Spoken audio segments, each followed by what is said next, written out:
இந்த வீடியோவில் நம்ம எதை பற்றி பார்க்க போகிறோம்னா, ஜனவரி மாதம் 2024ஆம் ஆண்டிலிருந்து பல முக்கிய மாற்றங்கள் அமலுக்கு வர இருக்கிறது. அது என்னென்ன என்பதை பற்றி தான் இந்த வீடியோவில் நம்ம டீட்டெயிலாக பார்க்க போகிறோம்.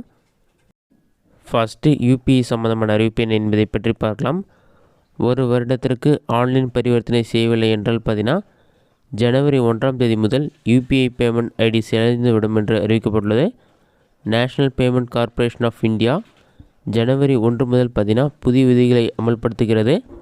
இதன் கீழ் நீங்கள் ஒரு வருடத்திற்கு யூபிஐ கட்டண ஐடியை பயன்படுத்தவில்லை என்றால் ஜனவரி 1ஆம் தேதி ஐடி முடக்கப்படும். அதாவது கூகுள் பே, ஃபோன்பே அல்லது பேடிஎம் ஆக இருந்தாலும் உங்கள் ஐடி பயன்படுத்தவில்லை என்றால் முடக்கப்படும் என்று கூறப்பட்டுள்ளது. நெக்ஸ்ட் ஒன்று பார்த்தீங்கன்னா, புதிய சிம் வாங்குவது சம்பந்தமான அறிவிப்பு. புதிய சிம் வாங்குவதற்கான விதிகளும் ஜனவரி 1ஆம் தேதி முதல் மாற்றப்பட்டுள்ளது. இப்போது சிம் வாங்குவது சுலபமாக இருக்கிறது.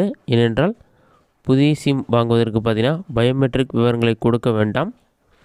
ஆனால் ஜனவரி 1ஆம் தேதியிலிருந்து பார்த்தீங்கன்னா கேஒய்சி டிஜிட்டல் முறையில் மாற்றம் செய்யப்பட உள்ளதாக கூறப்பட்டுள்ளது. உங்களோட ஃபிங்கர் பிரிண்ட்லாம் அப்டேட் பண்ணி தான் நீங்கள் சிம் வாங்குற மாதிரி இருக்கும். நெக்ஸ்ட் ஒன்று பார்த்தீங்கன்னா, ஆதார் சம்மந்தமான அறிவிப்பு. ஜனவரி 1ஆம் தேதி முதல் பார்த்தீங்கன்னா ஆதார் கார்டை புதுப்பிப்பதற்கு கட்டணம் செலுத்த வேண்டும். ஆதார் அட்டையில் ஏதேனும் மாற்றம் செய்தால் 50 ரூபாய் கட்டணம் செலுத்த வேண்டும் என்று கூறப்பட்டுள்ளது. நெக்ஸ்ட்டு அடுத்த அறிவிப்பு என்னென்னு பார்த்தீங்கன்னா, இமெயில் ஐடி சம்மந்தமான அறிவிப்பு. ஜனவரி 1ஆம் தேதி முதல் பார்த்தீங்கன்னா 2 அல்லது அதற்கு மேற்பட்ட ஆண்டுகளாக பயன்படுத்தப்படாத அனைத்து ஜிமெயில் ஐடியும் முடக்கப்படும் என்று அறிவிக்கப்பட்டுள்ளது. நெக்ஸ்ட் வங்கி லாக்கர் ஒப்பந்தம் சம்மந்தமான அறிவிப்பு. ஜனவரி 1 முதல் டிசம்பர் 31 வரை புதுப்பிக்கப்படாமல் இருக்கும் அனைத்து வங்கி லாக்கர்களும் முடக்கப்படும் என்று கூறப்பட்டுள்ளது. ஜனவரி 31ஆம் தேதிக்குள் நீங்கள் புதுப்பித்திருக்க வேண்டும் என்றும் கூறப்பட்டுள்ளது. நெக்ஸ்ட் அடுத்த அறிவிப்பு என்னென்னு பார்த்தீங்கன்னா, ஐடி தாக்கல் செய்வதற்கான அறிவிப்பு.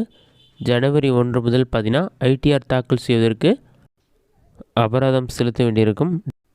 டிசம்பர் 31ஆம் தேதி தான் ஐடி தாக்கல் செய்வதற்கான கடைசி தேதி. ஆனால் தாக்கல் செய்யவில்லை என்றால் ஜனவரி 1ஆம் தேதி முதல் அபராதத்துடன் ரிட்டர்ன்களை தாக்கல் செய்ய வேண்டும் என்றும் கூறப்பட்டுள்ளது. நெக்ஸ்ட் அடுத்த அறிவிப்பு என்னென்னு பார்த்தீங்கன்னா, பார்சல் அனுப்புவதற்கான விலை உயர்வு. ஜனவரி 1ஆம் தேதி முதல் பார்சல் அனுப்புவது விலை உயர்ந்ததாக இருக்கும். பார்சல் அனுப்புவதற்கான கட்டணம் 7% உயர்ந்துள்ளதாக கூறப்பட்டுள்ளது. அடுத்து கார் வாங்குவது விலை உயர்ந்ததாக இருக்கும் என்று கூறப்பட்டுள்ளது. பல கார் நிறுவனங்கள் வரும் ஜனவரி 1ஆம் தேதி முதல் வாகனங்களின் விலையை உயர்த்துள்ளன. இதன் காரணமாக புத்தாண்டிலிருந்து கார் வாங்குவது விலை உயர்வாக இருக்கும் என்று கூறப்பட்டுள்ளது. இதில் மாருதி, சுசுகி, ஹோண்டாய் உள்ளிட்ட நிறுவனங்களும் அடங்கும் என்றும் கூறப்பட்டுள்ளது. இதுதான் தற்போது வெளியான முக்கியமான அறிவிப்புகள். இந்த வீடியோ உங்களுக்கு யூஸ்ஃபுல்லாக நினைக்கிறேன். இந்த வீடியோ பிடிச்சிருந்த லைக் பண்ணுங்கள். வேறு சின்ன விட்டுதுன்னா கமெண்ட் பாக்ஸில் கமெண்ட் பண்ணுங்கள்.